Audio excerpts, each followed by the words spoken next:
Hello, okay friends! How are you? Welcome back to my channel. Today we're going to look at one of my mini Phalaenopsis.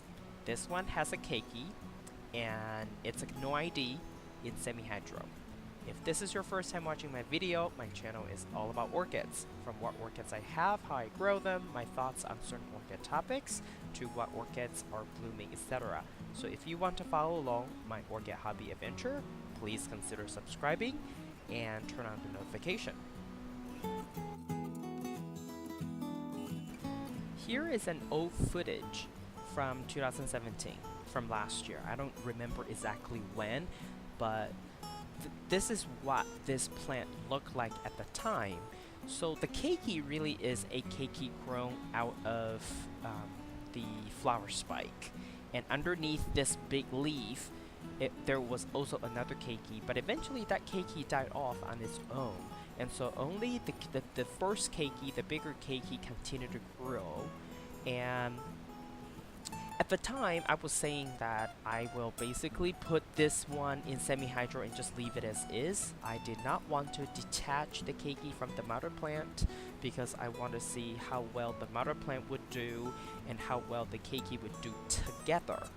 I know some people suggested that I should detach it because it has roots of its own already, but to be honest with you, this is a very common no ID Phalaenopsis orchid that I got from a grocery store. It was like $6 US. It's really inexpensive, and I really don't want to have another space dedicated for the same kind of plant, especially when it comes to peasant phals. So I'd rather just use one cup, one space for both of them. And it's also just for my own experiment, really. I want to see how well they grow together. If I remember correctly, at the time, the mother plant had a couple decent roots in the media. And then the keiki was trying to grow out more roots. There is obviously, you can see that area roots of the keiki growing out, but inside the pot, the keiki was also trying to put out a couple of roots into the medium, which was a very encouraging sign, very good sign that it was willing to try to adopt to this semi-hydro setup. But at the time, I was thinking that the cup might have been too tall for them, but I didn't think too much. I just wanted to basically put them into something other than full water culture, because I believe I was growing this with in full water culture method for quite some time, and then the keiki developed, so I decided to give semi-hydro a try. And of course, that's the setup that I have for most of my orchids at the moment. So I figure the same method would probably align better with my routine for watering and for fertilizing as well.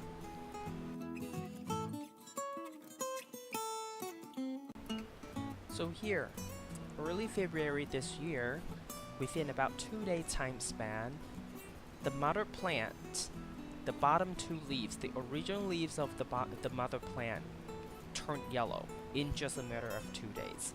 When that happens, it's not the normal, shedding of leaves. Usually, one leaf turns yellow from the bottom, there's no sweat, no worries, but if it's two at the same time in very short time, like 2 days, there is a problem somewhere.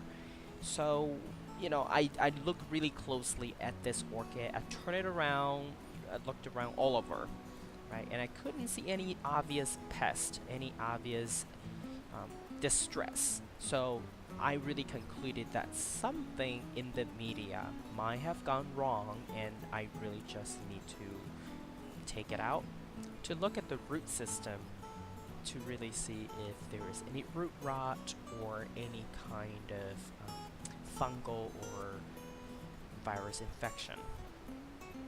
And I think it's because it's a complex hybrid, so it's genetically, I think it is just meant to keep growing, because even though it shows very clear signs of distress, it was still putting out new leaves. And if you see closely, the mother plant was still growing a new leaf, even though it's really tiny, and it stayed tiny. It never really grew out to be a bigger leaf.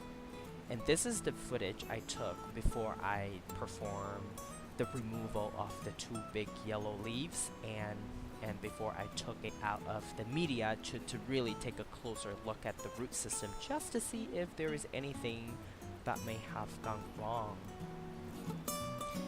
And also, the area roots of the keiki is really long already, was really long. And I didn't quite like it, but that's just how it grew. And because I was trying not to do anything with this one, I try not to disturb it, so I just kind of let it grow. But in the later part of this video, you'll see what I did with it. And for those of you who may have more experience, you probably already guessed that, but we'll get to that part of the video and you know, see it for yourself. So the keiki was also growing a new leaf at the time, and as you can see, the leaves are pretty shiny and they're in pretty decent dark green, not quite completely dark, but it was receiving enough sun and it was receiving enough water and fertilizer. So it was actually quite a surprise that the bottom 2 leaves of the mother plant just turned yellow in a matter of 2 days, and it was a real quick thing. So I really thought to myself, this is the time to take it out and do something, even though I said that I did not want to disturb it and just want to leave them be, but I couldn't. Oh, and in case you wonder, because this mother plant produced 2 keikis, some people ask me from that previous video whether I use keiki paste. I do not. I don't even have it. So this one just happened to like to grow babies. When the mother plant was doing really well, it was already having a spike, and from that spike it was already putting out a keiki. So I think it's genetically, it just wanted to do that. And here comes early April. The bottom 2 yellow leaves were removed. It was growing another small leaf. The top right corner is the mother plant, and the bottom right is the keiki. But in mid-May, I decided to take it out finally, and you can see the color of the roots was very black. And I pressed the roots of the mother plant. They were all gone. They were dead. So now we know the reason why those 2 leaves turned yellow in a matter of 2 days. It was because of root rot. It could be that I did something wrong, but it could also because of the transition into semi-hydro, that the original roots just simply couldn't take the new environment. Now this is after I trim off the dead roots. So I went ahead and used a smaller cup to repot them into the same media. And as you can see here, the area roots I actually planted into the media because these 2, they don't really have a really good root system, so I want the area root to help out with absorbing more water and moisture, provided that it doesn't die off on its own. So we'll see how it does. And right now I'm double cupping it because the inner cup has 3 holes at the bottom, but then use outer cup, so that way if I want to leave a little bit of water at the very bottom, I can convert this one easily into like a semi-hydro hybrid. And the main reason I did not use the original taller cup was because simply the root system was not there. And here I also added a wire to this cup, so that way if I want to hang it, I could, and if I don't, I simply use a bigger cup, of course with some rocks in it, to add some weight so that it wouldn't topple over easily, so that way I can then, you know, put them back onto the top of the cup and have it at just like many other orchids of mine. And this is all I have for you today. If you like this video, please give it a thumbs up, and if you would like to get more orchid related videos from my channel, please consider subscribing and turn on the notification. I want to wish you happy growing, and I will talk to you in my next video. Ciao!